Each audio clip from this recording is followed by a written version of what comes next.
Negeri ini memanggilmu kawan, belajar bergerak berbagi untuk negeri. Guru penggerak majukan pendidikan, guru penggerakmu hamba pada murid, kreatif rancang pembelajaran. Hargai potensi, tingkatkan prestasi, lahirkan profil pelajar Pancasila. Belajar bergerak berbagi untuk negeri, kita menjalin kolaborasi. Selamat siang Bapak dan Ibu Guru yang saya hormati. Pertama-tama saya minta izin waktu Bapak dan Ibu Guru untuk mendengarkan kegiatan diseminasi saya tentang menyebarkan pemahaman budaya positif di lingkungan sekolah, khususnya di sekolah SMP Negeri 2 Aimere. Di sini saya langsung saja pada pemaparan materinya. Saya akan memberikan penjelasan secara garis besarnya saja tentang budaya-budaya positif apa saja yang bisa kita terapkan di lingkungan sekolah kita, khususnya di SMP Negeri 2 Aimere. Kita langsung pada poin yang pertama. Di sini ada budaya positif. Di sini ada pengertian dari budaya positif menurut Ki Hajar Dewantara, yaitu mengumpamakan sekolah sebagai sebuah ladang tempat persemaian bibit agar bibit bisa berkembang secara maksimal, maka petani dapat memperbaiki kondisi tanah, memelihara bibit tanaman, memberikan pupuk dan air, membasmi ulat-ulat dan jamur-jamur yang mengganggu hidup bibit tanaman dan lain sebagainya. Jadi di sini sekolah kita ini diibaratkan seperti ladang dan kita Bapak Ibu Guru sebagai petani. Bagaimana kita mengolah ladang-ladang kita, sawah-sawah kita itu agar bisa menghasilkan bibit-bibit yang bagus, yaitu dengan cara kita memberi pupuk dan memberikan air. Sehingga yang memberikan pupuk dan air itu akan membuat peserta didik itu akan menjadi peserta didik yang tumbuh dengan tunas-tunas yang bagus dan baik. Oleh karena itu di dalam penerapan budaya positif di sini ada hal-hal yang harus kita implementasikan di dalam lingkungan sekolah kita, yaitu di dalamnya yaitu ada bagian 1 A, disiplin positif, B, motivasi perilaku manusia, dan 2 ada keyakinan kelas, 3 ada 5 kebutuhan dasar manusia, 4 5 posisi kontrol, dan 5 segitiga restitusi. Untuk lebih lengkapnya di sini saya ada paparkan tentang poin 1 yaitu A, disiplin positif. Kita lihat bersama di sini ada disiplin positif yang saya tayangkan di LCD di situ. Kita bersama-sama bisa membaca. Di situ kalau ada yang belum jelas, Bapak Ibu bisa berkonsultasi dengan saya mengenai tentang penerapan disiplin positif yang kita akan terapkan di sekolah kita. Nah, di sini ada disiplin positif. Mari kita lihat bersama-sama yang sudah saya tayangkan di LCD-nya di proyektor. Ya, di situ ada disiplin positif. Nah, di sini ada pun definisi dari disiplin positif ini. Pengertian dari disiplin positif yaitu banyak orang yang memaknai sebagai sesuatu yang dilakukan seseorang pada orang lain untuk mendapatkan kepatuhan dan memiliki kecenderungan ketidaknyamanan serta sering dihubungkan dengan tata tertib yang berkaitan dengan sanksi atau hukuman bagi yang melanggarnya.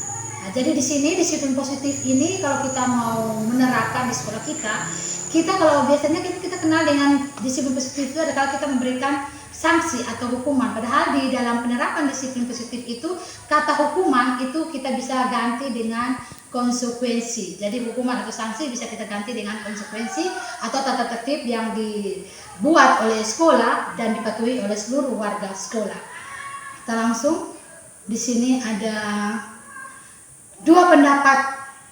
Di atas dapat disimpulkan bahwa murid yang memiliki disiplin positif akan memiliki motivasi internal. Jadi motivasi internal itu maksudnya motivasi dari dalam diri siswa itu sendiri. Jadi kita jangan memaksakan apa yang kita inginkan kepada siswa. Jadi biarkan siswa yang memikirkan sendiri dan biarkanlah siswa yang melakukan sesuai dengan apa yang ingin dia perbuatkan dalam kehidupan sehari-harinya. Baik itu di lingkungan sekolah, keluarga maupun di lingkungan masyarakat. Berikutnya kita lihat bersama Di sini ada sudah disiplin positif. Kita masuk di poin berikutnya B, yaitu motivasi perilaku manusia. Ya Bapak Ibu, di sini motivasi perilaku manusia itu ada 3. Kita lihat bersama di situ ada 3. Yang pertama itu tingkat mudah atau terendah. Di situ dikhususkan untuk yang menghindari ketidaknyamanan atau hukuman. Yang poin yang kedua adalah sedang, itu dikhususkan untuk mendapatkan imbalan atas penghargaan dari orang lain. Yang ketiga ada sulit atau rumit, yaitu untuk dikhususkan untuk menjadi orang yang mereka inginkan jika menghargai diri sendiri dengan nilai-nilai yang mereka percaya.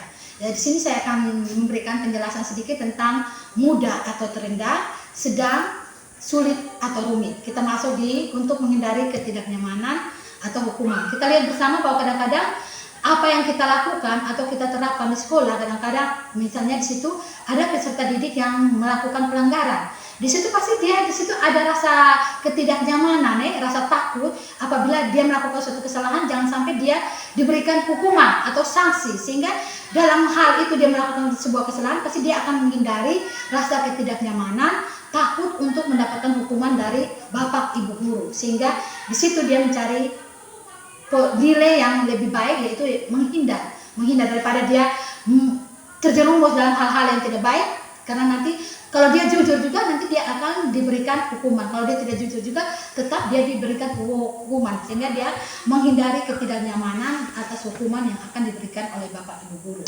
Yang poin yang kedua yaitu kita masuk di sedang, untuk mendapatkan imbalan atau penghargaan dari orang lain. Kita lihat di sini kadang-kadang anak-anak kita nih, kalau kita misalnya mengikuti lomba-lomba, misalnya lomba-lomba yang diadakan oleh sekolah, kadang-kadang kita membuat sebuah perlombaan antar kelas. Di situ pasti anak-anak akan berlomba-lomba bagaimana dia berlomba-lomba untuk memenangkan suatu kompetisi, sehingga di dalam hal itu dia merasa bahwa apabila dia menang dalam lomba tersebut pasti dia akan diberikan hadiah. Padahal hal-hal untuk memberikan hadiah atau memberikan imbalan penghargaan kepada anak itu sebenarnya itu tidak bagus, karena di situ kita melatih anak untuk tidak memunculkan nilai intrinsiknya dari dalam, tapi dia akan mengejar bagaimana dia berusaha dengan berbagai cara untuk bisa juara dan mendapatkan hadiah. Jadi untuk poin medium sedang, sebaiknya kita jangan melakukan penghargaan atau memberikan imbalan yang bisa memberikan anak untuk dengan berbagai cara dia bisa melakukan hal-hal yang tidak diinginkan. Untuk yang ketiga kita lihat di sini sulit atau rumit. Dari tingkat sulit atau rumit di sini mendidik peserta didik untuk memiliki rasa tanggung jawab dalam menghargai diri sendiri dengan nilai-nilai yang mereka percaya. Jadi nilai-nilai yang mereka percaya itu sudah ditanamkan di dalam diri mereka sendiri. Jadi itu nilai intrinsiknya mulai muncul. Sedangkan untuk poin 1 dan 2 itu tidak muncul. Yang muncul itu adalah nilai intrinsiknya, yaitu di poin 3 yaitu sulit. Bagaimana dia akan berjuang mati-matian sehingga dia memiliki rasa percaya diri, sehingga dia ada penghargaan yang bisa memunculkan dalam dirinya sendiri.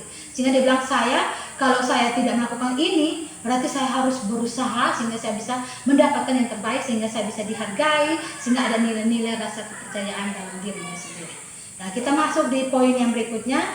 Di sini ada dari ketiga gambar tersebut yang di atas yang tadi saya sudah jelaskan, yaitu ada mudah, terendah, ada sedang, ada sulit dan rumit. Di sini ada dia punya gambarnya, yaitu ini anak yang mendapatkan hukuman. Di sini kita lihat anak yang takut menghindari ketidaknyamanan, takut untuk mendapatkan hukuman, pasti dia akan merasa bagaimana ya bila berhadapan dengan bapak ibu gurunya.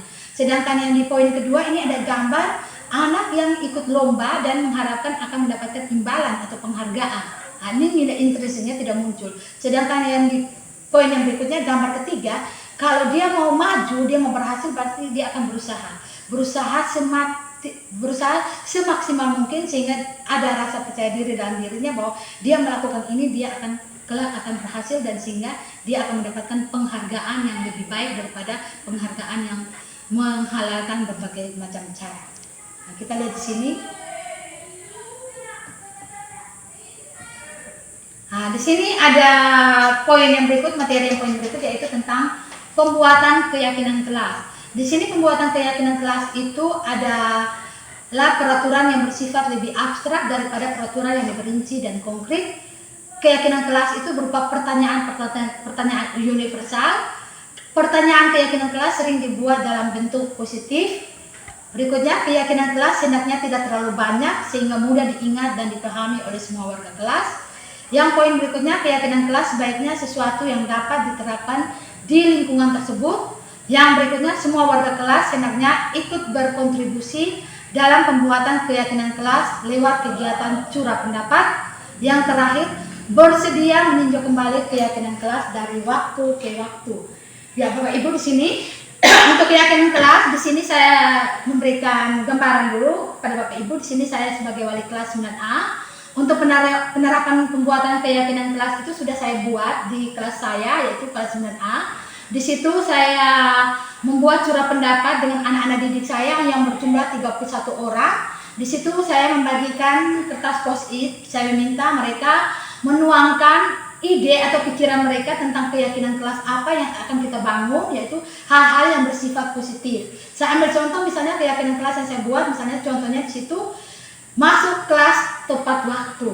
Nah, misalnya masuk kelas tepat waktu. Jadi di situ kalau anak sudah masuk kelas tepat waktu berarti dia tidak boleh terlambat. Kalau dia terlambat pasti ada dia punya konsekuensi yang akan diberikan kepada dia. Jadi konsekuensinya itu bukan saya yang buat, tapi itu konsekuensinya itu saya minta siswa sendiri yang buat. Jadi dia yang membuat keyakinan kelas, dia yang membuat konsekuensi, sehingga pada saat dia melanggar keyakinan kelas tersebut, maka konsekuensi yang sudah disepakati bersama itu yang saya terapkan untuk memberikan semacam jalan keluar atau alternatif kepada siswa itu agar dia bisa ada efek jerahnya dengan sesuai dengan keyakinan kelas yang sudah dibuat dan konsekuensi yang sudah dibuat untuk dicarikan pemecahan atau jalan keluar secara bersama-sama. Jadi di sini untuk memberikan hukuman atau sanksi itu saya tidak berikan. Saya tidak berikan karena dalam kegiatan guru penggerak, kalau kita memberikan anak hukuman itu akan mengganggu mental atau psikis anak sehingga pada saat itu akan terbawa sampai dia besar. Jadi kita lihat, ambil contoh misalnya anak TK, anak SD.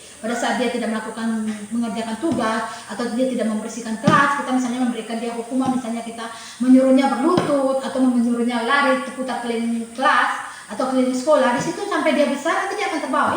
Si guru A ini dulu saya tidak mengerjakan tugas, dia memberikan saya hukuman lari keliling sekolah. Nah, itu saya paling benci dengan itu ibu guru A. Jadi tidak boleh. Jadi dalam hal ini untuk memberikan hukuman atau sanksi itu kita tidak boleh memberikan kepada siswa, karena kita cukup membangun sebuah kesepakatan bersama dengan siswa, yaitu melalui keyakinan kelas dan konsekuensi yang akan kita berikan kepada dia bila dia melanggar keyakinan kelas yang sudah disepakati bersama. Jadi ini keyakinan kelas yang sudah saya buat di kelas 9A. Terus yang berikutnya lagi ini masuk di 5 kebutuhan dasar manusia. Ya, kita masuk di 5 kebutuhan dasar manusia. Di sini untuk 5 kebutuhan dasar manusia kita lihat bersama, dan untuk lebih jelasnya di sini kita ada 5 kebutuhan dasar manusia itu di dalamnya ada mencakup tentang 1 yaitu kebutuhan untuk bertahan hidup, 2 ada cinta dan kasih sayang, 3 ada kebebasan, 4 ada kesenangan, dan 5 ada kekuasaan atau power. Kita lihat di sini. Di sini bisa dijabarkan. Di sini saya ada memberikan penjabaran dari 5 kebutuhan dasar manusia, yaitu yang pertama kebutuhan bertahan hidup, yang kedua adalah cinta dan kasih sayang. Yang kita masuk pertama di sini saya memberikan penjelasan dulu tentang kebutuhan bertahan hidup. Di sini adalah kebutuhan yang bersifat fisiologis untuk bertahan hidup, misalnya kesehatan, rumah dan makanan.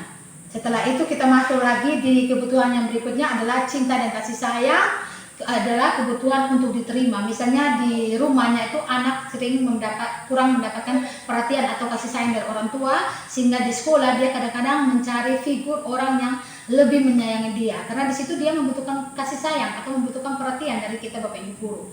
Ya, poin yang ketiganya lagi kita lihat bersama. Di sini ada penguasaan atau kebutuhan pengakuan atas kemampuan. Yang keempat ada kebebasan. Yang kelima di sini ada kesenangan atau kebutuhan. Nah, dari kelima kebutuhan dasar manusia di sini, saya mau tanya dulu Bapak Ibu guru, kebutuhan apa yang kita pakai? Dari kelima kebutuhan dasar manusia itu, kebutuhan apa yang sering kita pakai? Kebutuhan yang paling bagus itu apa? Nah, di sini pasti yang kita pakai, yaitu kita pada saat siswa bermasalah dalam menghadapi suatu permasalahan, kita jangan mengangkat anak atau kita jangan memfonis anak bahwa anak tidak bisa sama sekali. Kita harus mencari tahu dulu 5 kebutuhan dasar manusia, 5 kebutuhan dasar anak, sehingga dari situ kita bisa memberikan alternatif atau jalan keluar apa, solusi apa yang akan kita berikan kepada anak. Nah, karena kita harus mengetahui dulu, jangan sampai kita misalnya anak tidak mengerjakan tugas, terus kita di situ kita memberikan anak hukuman, sedangkan di situ kita belum mencari tahu 5 kebutuhan dasar yang dimiliki anak itu misalnya apa. Mungkin yang pertama kita cari tahu dulu di rumah itu dia tinggal dengan siapa, apakah dia tinggal dengan opa, oma, om, tante atau bibi. Sedangkan orang tua, bapak mamanya mungkin keluar merantau, kita harus cari tahu dulu, sehingga di situ kita membangun kesepakatan bersama dengan anak. Kita mencari tahu, oh anak ini jarang mengerjakan tugas karena di rumah itu dia tinggal dengan opa omanya yang jarang mengontrol dia. Karena itu orang tuanya sudah tidak ada lagi di tempat. Nah, jadi kita harus mencari tahu dulu 5 kebutuhan dasar manusia. Nah, jadi di sini untuk lebih jelasnya kita masuk di cinta dan kasih sayang. Tadi sudah saya jelaskan di sini. Terus ada kesenangan, ada poin yang keempat, ada kebebasan akan kebutuhan. Poin yang kelima di sini ada kesenangan akan kebutuhan untuk merasa senang. Nah, kita masuk lagi di poin berikutnya. 5 posisi kontrol. Ya, di sini 5 posisi kontrol. Kita Bapak Ibu guru nih ada memiliki 5 posisi kontrol, yaitu yang pertama di sini saya memberikan penjelasan secara garis besar. Kita bisa lihat bersama di LCD-nya yang sudah saya tayangkan. Yang pertama 5 posisi kontrol itu ada pertama sebagai penghukum, kedua pembuat orang merasa bersalah, ketiga teman, keempat monitor pemantau, yang kelima manajer. Nah, jadi dari 5 posisi kontrol guru di sini, posisi kontrol apa yang sering kita pakai? Kalau menurut saya di sini, dari saya mempelajari kegiatan guru penggerak, saya untuk 5 posisi kontrol guru itu saya sering menggunakan tuh poin pertama, poin kedua, poin ketiga dan keempat. Sedangkan poin kelima itu jarang saya gunakan. Setelah saya mempelajari ini modul 1.4 tentang budaya positif, di situ saya mulai merefleksikan kembali bahwa ternyata posisi kontrol yang paling bagus itu posisi kontrol yang bagaimana Bapak Ibu? Coba saya tanya. Oh ya, baik. Ya, jadi 5 posisi kontrol yang paling bagus itu adalah 5 posisi kontrol yang urutan kelima, yaitu manajer. Karena di sini kalau guru sebagai penghukum itu dia anak melakukan kesalahan, itu dia langsung memberikan hukuman kepada anak tanpa mencari tahu 5 kebutuhan dasar anak.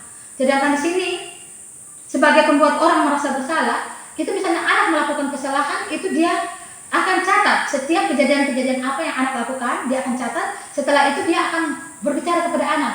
Kamu ini sering melakukan hal-hal seperti begitu, sehingga ibu sering ditegur oleh bapak atau ibu kepala sekolah. Sehingga di situ kita ada mengkerdilkan jiwa anak, sehingga di situ anak kalau kembali ke kelasnya dia akan termenung, dia akan merasa bersalah bahwa gara-gara dia sehingga bapak ibu gurunya itu dimarahi oleh bapak ibu guru kepala sekolah. Jadi di sini untuk lebih jelasnya kita bisa belajar bersama-sama tentang 5 posisi kontrol guru. Jadi di sini posisi guru kontrol yang lebih bagus itu saya sarankan kepada bapak ibu guru kita pakai yang manajer saja.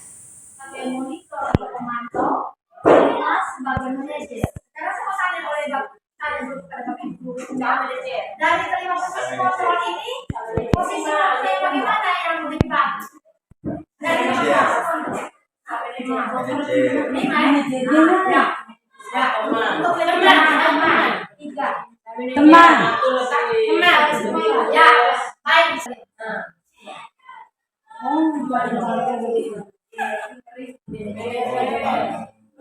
ini posisi kontrol.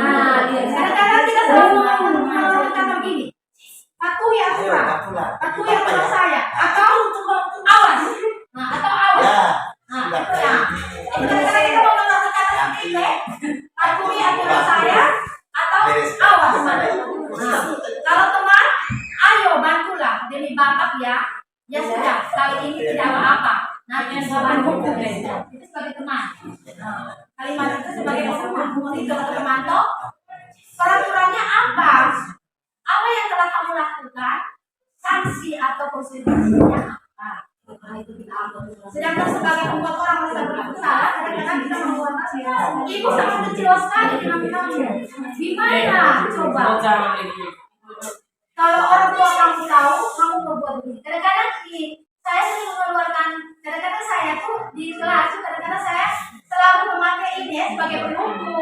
Kadang-kadang saya sebagai pembuat orang merasa bersalah. Kadang-kadang saya sebagai teman, kadang-kadang saya sebagai monitor kemana, tapi sebagai manajer saya belum. Kadang-kadang saya itu empat itu sudah saya terang. Kadang-kadang kalau anak tidak mengerjakan tugas, saya langsung mengancam mereka. Awas kalau kamu tidak mengerjakan tugas, saya tidak tahu mereka sampai nilai. Atau saya kadang-kadang langsung menampar anak pada saat itu. Padahal hukuman yang seperti kita memberikan seperti menampar atau memberikan mengeluarkan kata-kata yang sering menyakiti hati anak, kadang-kadang menyakiti psikis. Sehingga kadang-kadang kita lihat bahwa anak-anak yang di tingkat SD atau tingkat TK tuh kalau bisa kuliah sampai dia besar, sampai dia sudah ada istri atau ada suami, sudah punya anak, pasti dia akan selalu ingat, dulu ibu guru ini sering menampar saya. Nah, kadang-kadang itu selalu ada di bayangan anak-anak. Dia akan ingat sampai kapan kecuali dia sudah berubah. Itu sebagai pembuka. Nah, itu empat aspek itu sering saya terapkan dalam pikiran saya. Jadi coba saya mengajak kalau sebagai teman itu kadang-kadang begini, kalau sebagai teman kadang-kadang anak itu selalu tergantung kepada kita. Anak selalu tergantung kepada kita. Dengan guru-guru lain dia tidak begitu apa. Kalau dengan kita kan ibu kan sudah anggap saya sebagai teman. Nah, dengan ibu itu saja yang dia hargai. Tapi dengan guru-guru lain dia tidak menghargai. Kalau sebagai teman. Sebagai teman. Kalau sebagai teman itu kan banyak pertimbangan. Iya. Tapi ada kalanya ada banyak konsultasi kan. Padahal tidak sesuai dengan kondisi, misalnya kembali ke atas misalnya ada posisi kontrol guru di kelas. Itu kan berdasarkan kita bersama akurat. Ketika menjadi teman, aktor sebentar pasti akan berlaku lagi. Karena banyak ada yang konsultasi dulu. Ya nanti besok dulu ya. Itu kan teman.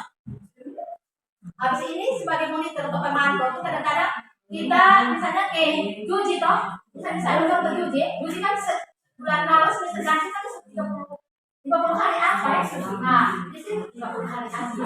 Nah, di situ kan pasti ada catatan dari masing-masing guru toh tentang daerah, sehingga kita di situ kita sebagai monitor atau pemantau. Juji, kau ini bulan di semester ganti itu kau sudah alfa tuh sebanyak 50 hari. Di sini ibu punya catatan, di guru BK juga punya catatan, di guru-guru di dalam juga punya catatan. Jadi di situ kita selalu melihat anaknya sebagai monitor atau sebagai pemantau. Karena apa yang anak lakukan itu selalu kita tulis, dan pada saat anak melakukan kesalahan, kita selalu membuka kembali dokumentasi. Iya.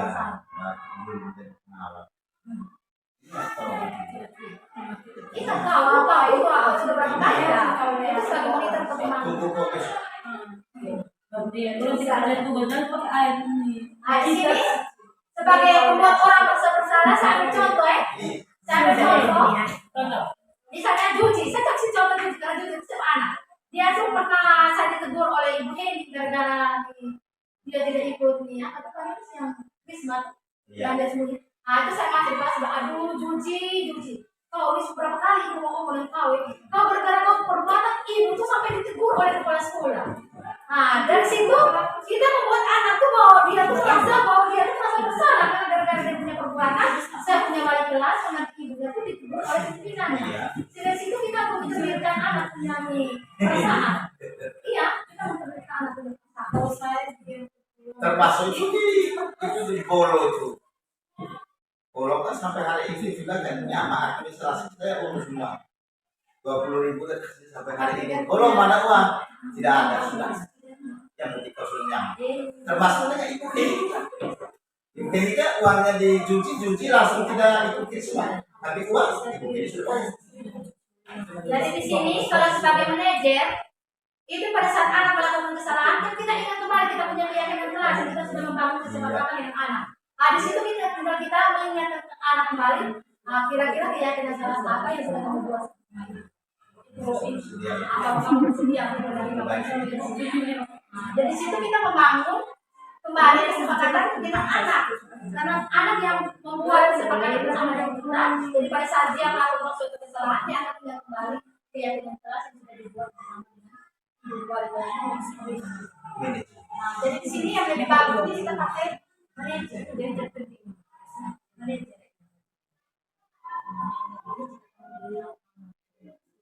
Dari sini jika kamu meyakininya, apakah kamu bersedia untuk memperbaiki? Kalau dia bilang iya, berarti kita memberikan maksudnya pusat pendidikan ada di sana. Karena dia sudah janji akan memperbaiki dengan berdasarkan keyakinan kelas yang kita sudah buat dalam surat pendapat. Sama ini kan kita keyakinan kelas sudah, jadi ini sudah. Jadi bagaimana kita terapkan yang bagaimana untuk semester berikutnya? Kita pakai yang berapa kelima tadi ya? Nah, kita pakai yang kelima, tapi kita buat dulu keyakinan yang banyak kita pakai selamat ini kan kita menjadi cuma anak-anak. Kalau saya kadang kita semua dengan pakai. Saya kalau manajer saya belum. Makanya setelah saya mempelajari Kita selama ini lebih banyak menjadi teman. Lebih banyak biar orang 50 kali alfa saja kita datang belum. Kau kena apa? Kau kena teman. Makanya saya bilang kita semua ini jadi teman. Jadi oke, baik. 3 bulan kita sekolah saja kita bilang ini keluarga, saya tidak ada teman. Nah ini untuk yang dijelaskan yang kita baca bersama ya, buku. Iya. Orang kita Itu sudah ada. buka. Sudah. Belum selesai.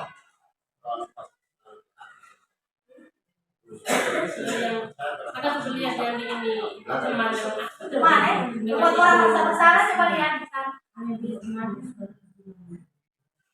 dua besar lebih wah itu bilang boy yang belum ada yang sekarang kita lihat ini ada beda kuliah Teman.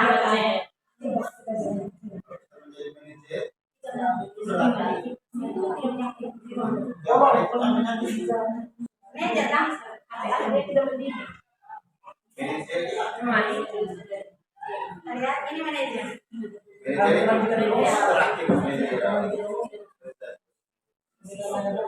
makanya orang kemarin jelas buat aturan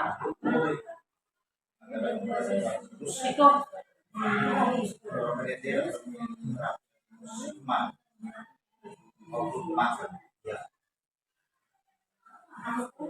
Ya, dua-duanya jalan.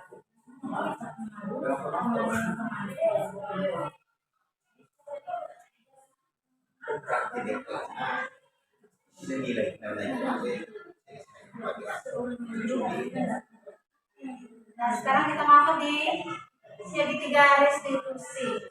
Nah, segitiga restitusi.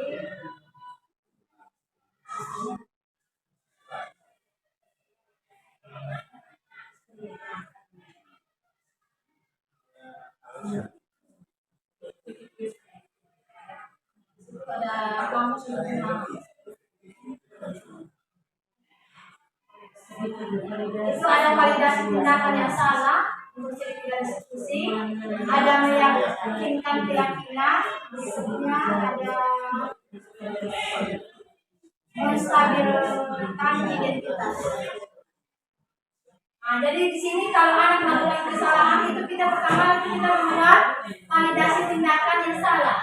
Kita membuat validasi tindakan yang salah, setelah itu kita membuat meyakinkan keyakinan, setelah itu kita menstabilkan identitas. Menstabilkan identitas itu kamu ingin menjadi orang seperti apa?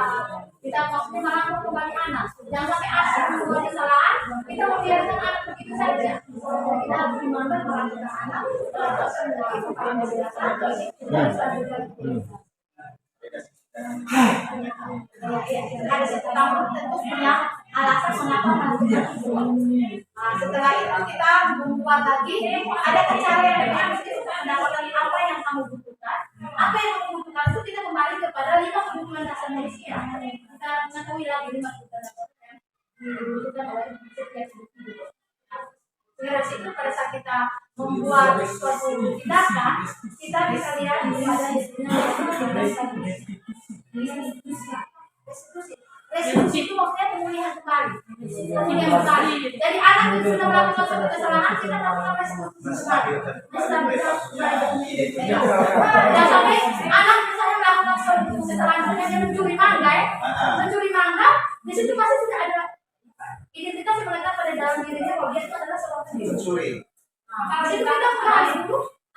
Ambilkan kembali. 20 mile tidak akan tenangkan. Sehingga jangan sampai orang mencari itu. Kenapa punya kemarin sama Coba Kemarin saya omong itu mereka ini yang mencuri ini. Iya. Jadi kestabilan itu kita mengembalikan rasa percaya diri anak kita. Jangan sampai kita fokus dia, tapi kita tidak merasa dia. Itu mengembalikan kesudahannya, oke?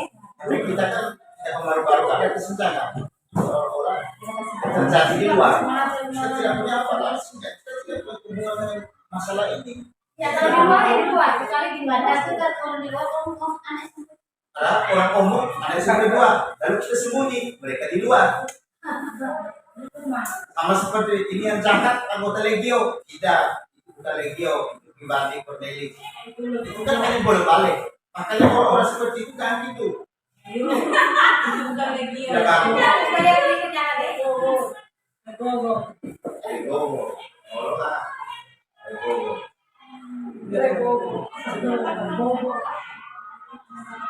Kamu untuk belajar dari kesalahan. Restitusi itu untuk memperbaiki hubungan. Dan kita sudah membangun hubungan bersama anak untuk membangun kepercayaan diri kembali dari kesalahan. Memperbaiki hubungan. Restitusi itu adalah tawaran bukan pasangan. Itu tuh. Mana ada tidak tahu? Jadi restitusi itu menuntut untuk melihat di dalam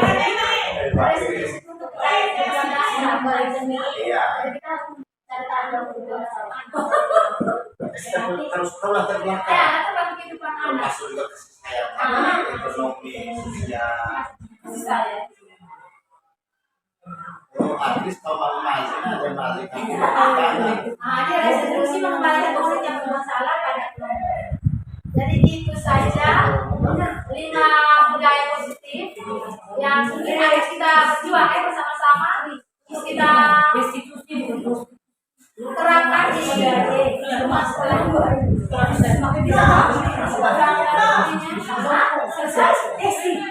Mungkin di sini saya minta masukan atau pendapat dari teman-teman dari apa yang saya sampaikan. Saya bagi ada saran saya nanti kalau ada yang saya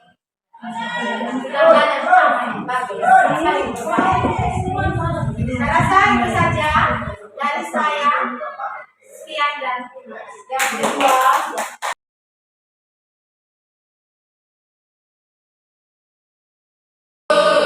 Baik, hari ini kita akan membentuk keyakinan kelas di kelas 9A. Ibu sebagai wali kelas akan membangun kesepakatan bersama dengan kalian dalam hal membuat keyakinan kelas. Keyakinan kelas, kamu tahu keyakinan kelas? Tahu keyakinan kelas? Kalau ini kan kamu tahu saja peraturan sekolah, toh? Ya. Dari keyakinan kelas itu pengganti dari peraturan sekolah. Kalau bicara mengenai peraturan pasti sesuatu hal yang sangat mudah. Tapi di sini saya mempunyai tanggung jawab yang besar terhadap kalian karena kalian adalah anak wali saya. Sehingga saya sebagai wali kelas membangun kesepakatan bersama kalian dalam hal membuat keyakinan kelas. Jadi pada saat kita membuat keyakinan kelas itu kita membuat berdasarkan apa yang ada di dalam pikiran kita. Bukan kita membuat sesuatu berdasarkan paksaan dari orang lain. Sudah. Jadi di situ kita membuat keyakinan kelas itu nanti hasil keyakinan kelasnya itu kita buat lagi dia punya konsekuensinya. Konsekuensinya itu kalau mau dibilang dia bahasa halus kalau kasarnya itu yaitu hukuman. Tapi di sini diperhalus dengan konsekuensi. Jadi kamu yang membuat keyakinan, terus kamu yang membuat konsekuensinya. Kalau kamu melanggar itu keyakinan kelas yang sudah kamu bangun bersama dengan saya, terus konsekuensi apa yang kamu mau saya buat untuk kamu. Jadi ada dia punya feedback hubungan timbal balik. Jadi kita yang membuat, berarti kita yang membuat dia punya konsekuensinya. Sudah. Jadi ini di sini keyakinan kelas ini maksudnya hal-hal yang bersifat positif. Jadi pada saat kamu membuat keyakinan kelas, tolong hindari kata tidak. Misalnya saya ambil contoh, misalnya membuat keyakinan kelas, misalnya contohnya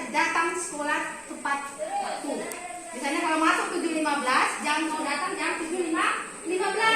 Kamu datang sebagai anak sekolah itu kamu datang mungkin 6.30 atau 6.40 sehingga tugas-tugas yang sudah dibagikan oleh OSIS dan pengurus OSIS itu bisa kamu selesaikan.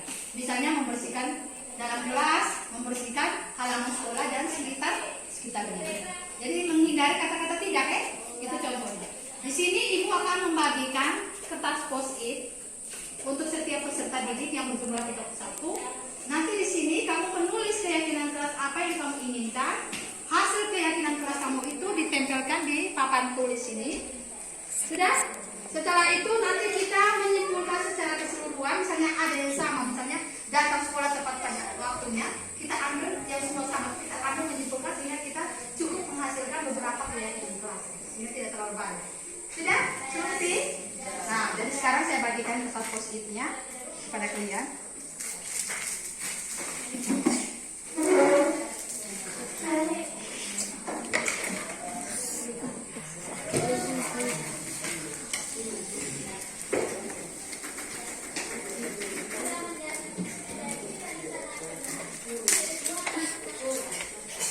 Baik, untuk ini ada berapa warna?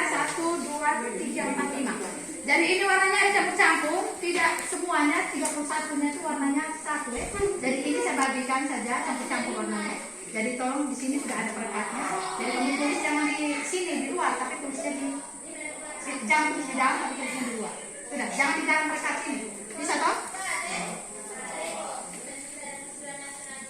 Jadi kelompok ini, kelas ini saya kasih warna 7. Sudah, kita kan ada 1, 2, 3, 4.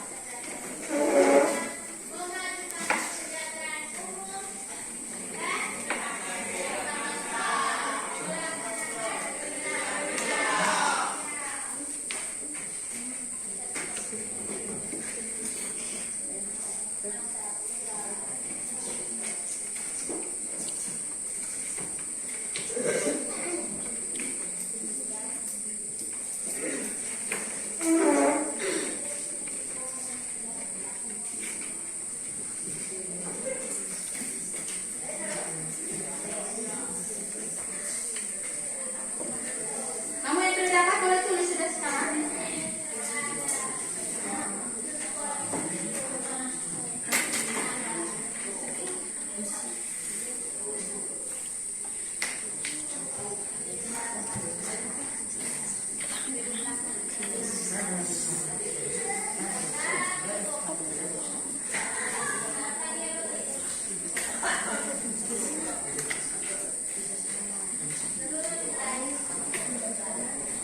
Tidak boleh sama tolong kamu jangan diskusi ini masing-masing berdasarkan kamu punya keyakinan kelas kamu apa yang kamu pikirkan itu yang kamu tulis. Hindari kata tidak.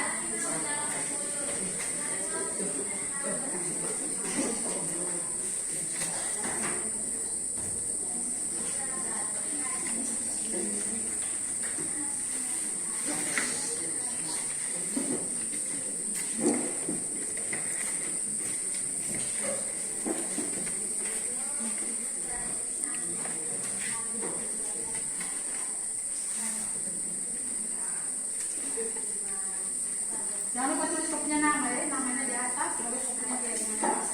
Tulis kau punya nama panggilan saja. Mau sudah dapat Baik, sekarang kamu mulai tulis sudah keyakinan kelasnya. Jangan terlalu panjang, cukup singkat jelas. Sudah, jangan terlalu panjang.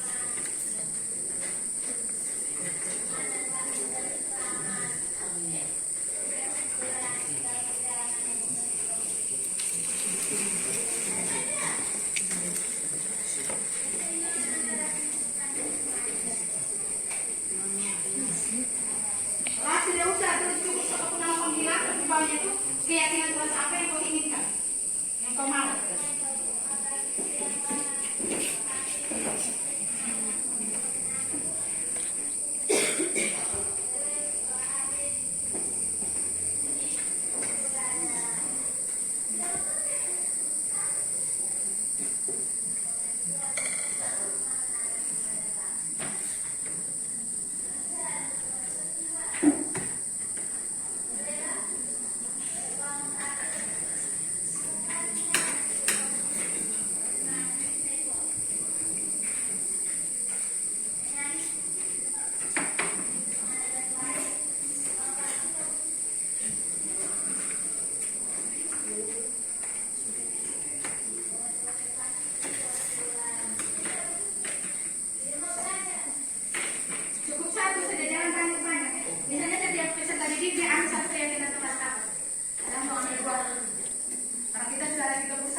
Lanjut tulis maksudnya.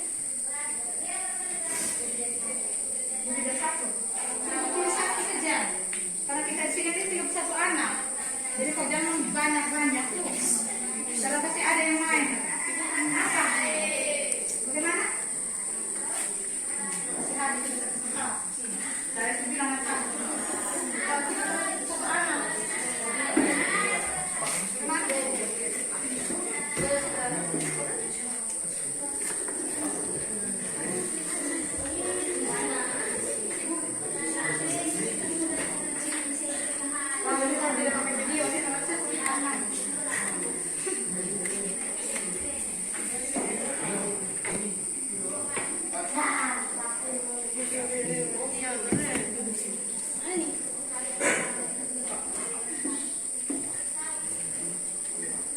Sudah, yang sudah maju di depan untuk tempel kopinya mulai dari sini. Jangan makan tepat ya, jadi supaya bisa cukup nanti. Yang sudah satu-satu maju yang semua. Satu-satu maju di depan, tempel dia punya keyakinan jelaskan.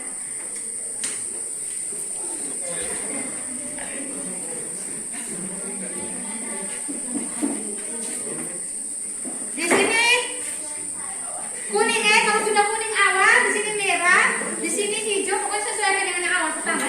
Sudah? Jadi tempelnya sesuai dengan warna yang awal.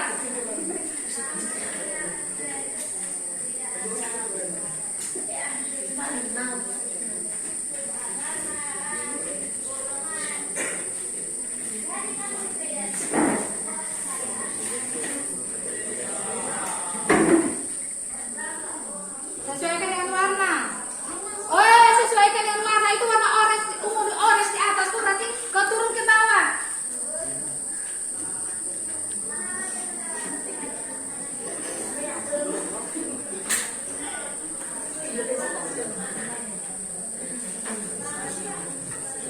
Jangan terlalu jauh.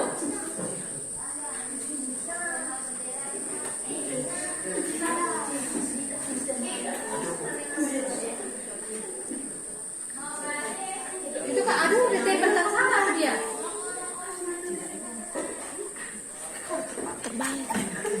Balik.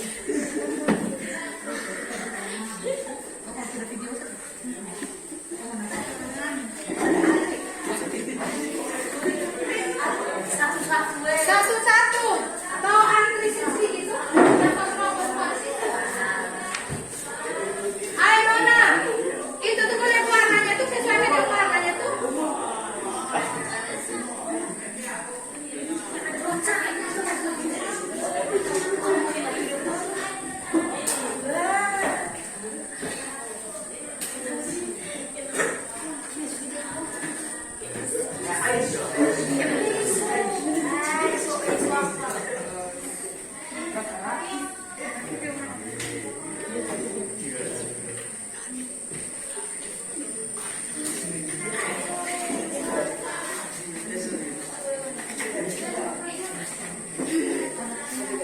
Kuning di mana dia punya posisi tempatnya?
keyakinan kelas yang sudah dibuat oleh kamu.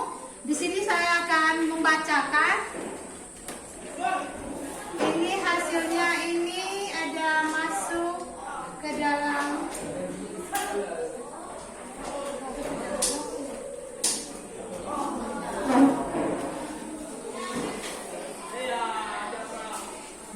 kelas tepat waktu. Kita lihat dulu ya.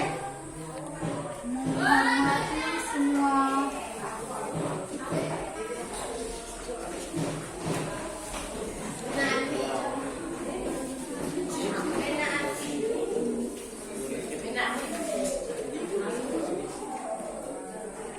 ya, baik. Jadi ini saya sudah lihat dari hasil pekerjaan kamu semua membentuk keyakinan kelas, yaitu kita ambil 5 saja. Kita simpulkan secara keseluruhan, kita cukup ambil 5. Yang pertama itu masuk kelas itu tepat waktu. Jadi tolong tulis di situ masuk kelas tepat waktu. Dan kita cukup ambil 5 saja. Dari situ kita membangun keyakinan kelas bersama.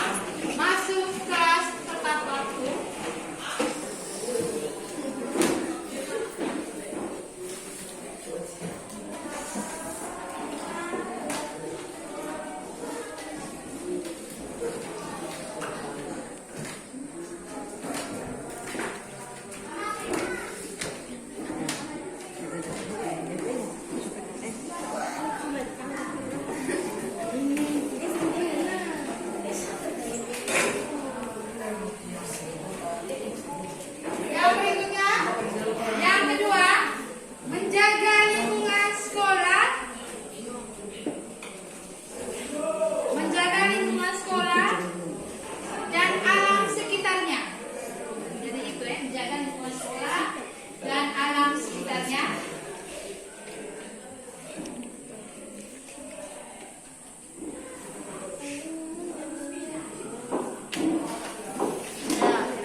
konsekuensinya. Tolong pepetin. Dan nanti konsekuensinya kamu taruhnya di sini ya. Di sini keyakinan kelas. Di sini konsekuensi. Jadi saya akan bagikan kertas ini. Kamu yang menentukan konsekuensi apa yang akan kamu terima dari saya. Sudah? Jadi masing-masing ya. Tadi di sini hijau. Sekarang di sini kuning. Di sini tadi apa? Kuning. Kuning. Oke, di sini tadi hijau.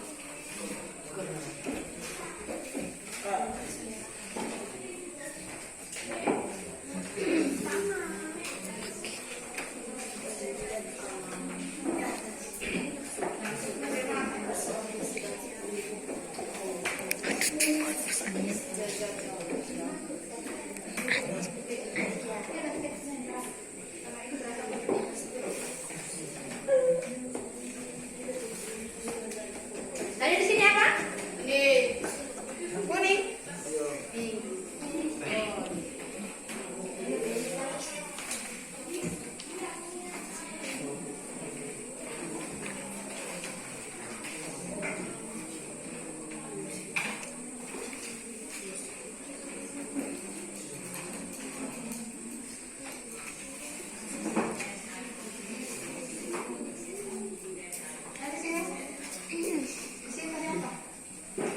Di sini apa?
Bismillahirrahmanirrahim.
Semua sudah?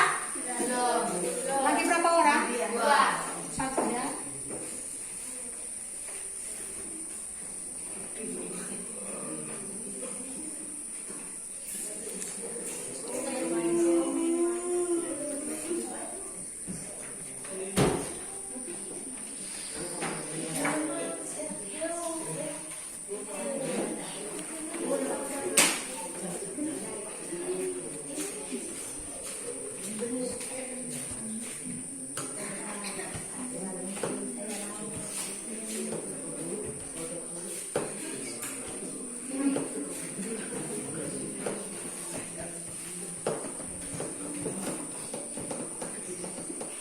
Sudah? Ya baik, kita lihat semua sudah kan sini? Ya kita lihat konsekuensinya.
Banyak yang saya simpulkan di sini, konsekuensi yang akan saya berikan kepada kamu yaitu membersihkan ruangan kelas selama 1 minggu.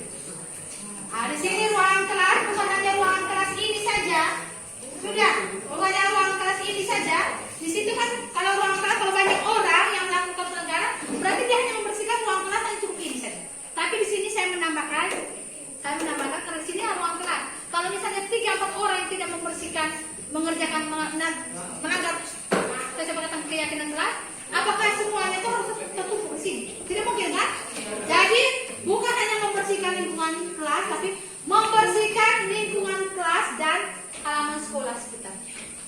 Tolong konsekuensinya kita simpulkan menjadi satu.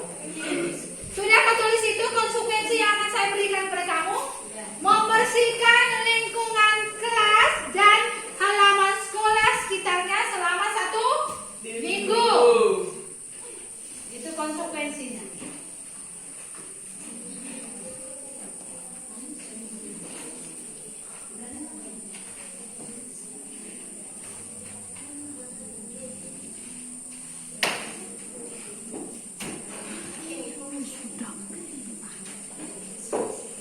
Ya, ini semua rata-ratanya membersihkan lingkungan, membersihkan dalam kelas. Sudah, kelas ada yang dia apa? Dia tidak perhatikan anak. Jadi itu saya tambahkan membersihkan sudah kelas dan halaman sekolah sekitarnya selama 1 minggu. Ingat deh konsekuensi yang sudah kamu buat bersama dengan saya. Jadi di sini keyakinan kelas yang pertama masuk kelas tepat waktu. Yang kedua apa? Menjaga satu orang yang ngomong menjaga lingkungan sekolah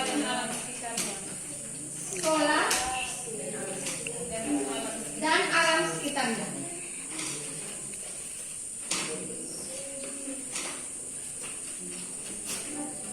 Yang ketiga apa? Mengerjakan tugas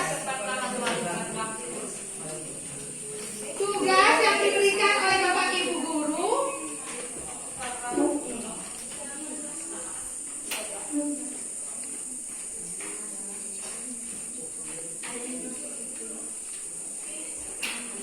Tepat waktu. Berikutnya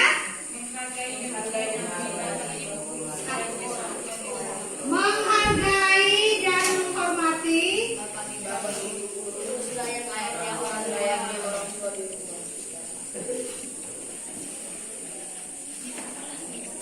Bapak Ibu guru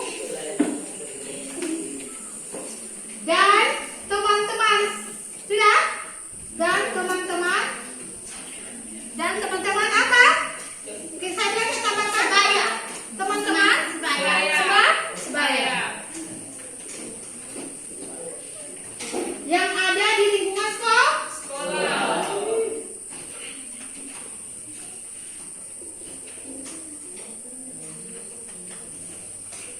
Yang berikutnya yang kelima. Berdoa dan ya, yang berikutnya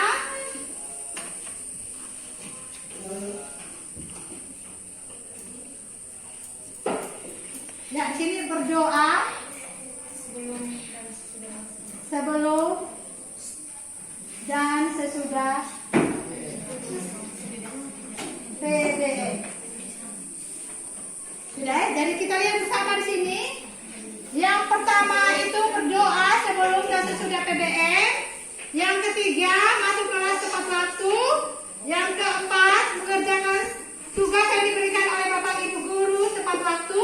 Yang kelima menghargai dan menghormati Bapak Ibu guru dan teman-teman sebaya yang ada di lingkungan sekolah. Sudah, jadi ini 5. Terus konsekuensinya kalau kita melanggar ini keyakinan kelas berarti kita membersihkan kelas dan halaman sekolah selama 1 minggu. Ingat ya? Jadi ingat toh? Sudah ingat? Jadi ini hasil kesepakatan yang dibangun oleh ibu bersama dengan kalian semua. Sudah. Jadi pada saat kalian melakukan kesalahan kalian harus ingat, oh saya harus melakukan ini. Sudah, tidak perlu lagi disuruh, tapi kau ingat kau punya perjanjian dengan saya. Bukan saya yang menekan kamu, tapi kamu yang memberikan, kamu punya alternatif jalan keluar kepada saya. Ibu, kalau saya melanggarnya ini, saya harus menerima konsekuensinya seperti ini. Bisa tak? Bisa berjalan ini keyakinan kelas dan konsekuensinya? Oke, baik. Terima kasih atas apa yang sudah kalian sampaikan. Hasil keyakinan kelas tolong didengar dan dilakukan. Jangan sampai kamu membuat sendiri terus kamu yang melanggarnya. Itu kan lucu toh? Kalau kamu yang membuat berarti kamu harus melaksanakan. Jadi kapan ini mulai berjalan? Kapan ini mulai berjalan? Kapan ini mulai berjalan? Besok dan seterusnya. Bisa toh? Bisa.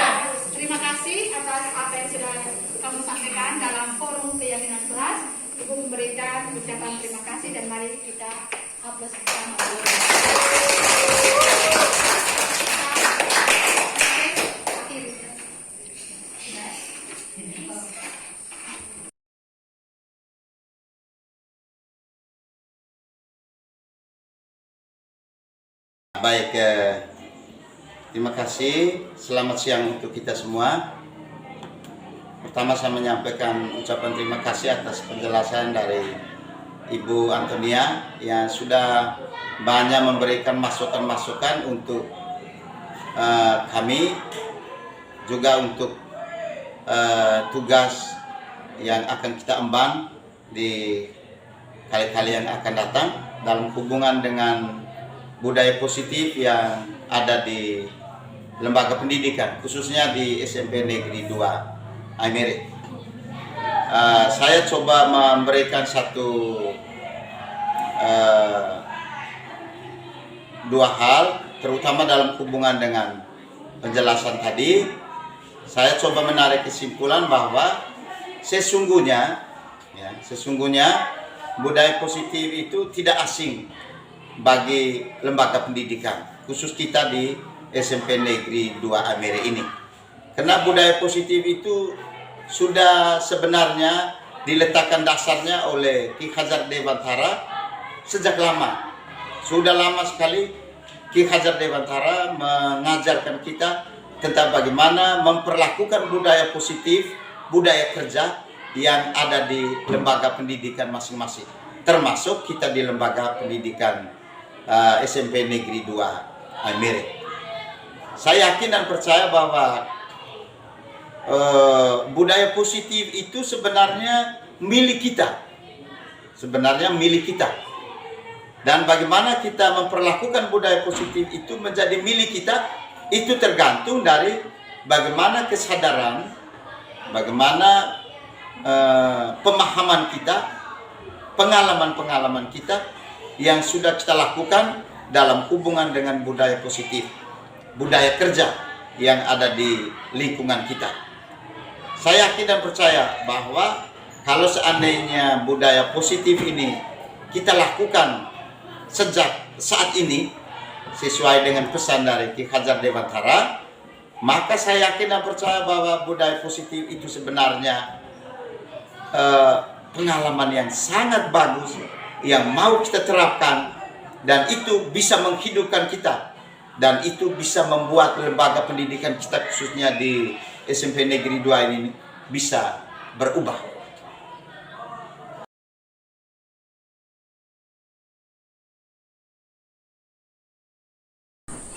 Selamat siang dan salam sehat untuk kita semua. Perkenalkan, nama lengkap saya Maria Luciani Kesyamago, siswi dari SMP Negeri 2 Aimere. Saya duduk di kelas 9A. Saya sangat berterima kasih kepada guru wali kelas saya, yaitu Ibu Antonia Bokiboro. Beliau merupakan calon guru penggerak Angkatan 7 Kabupaten Ngada. Beliau sudah menerapkan budaya positif di sekolah kami, yaitu membangun kesepakatan bersama kami anak-anak walinya di kelas 9A. Dari kesepakatan atau keyakinan kelas yang sudah kami bangun bersama, akhirnya kami menjadi lebih mandiri dan bertanggung jawab dalam menerapkannya di sekolah sesuai dengan profil pelajar Pancasila. Demikian dari saya, sekian dan terima kasih.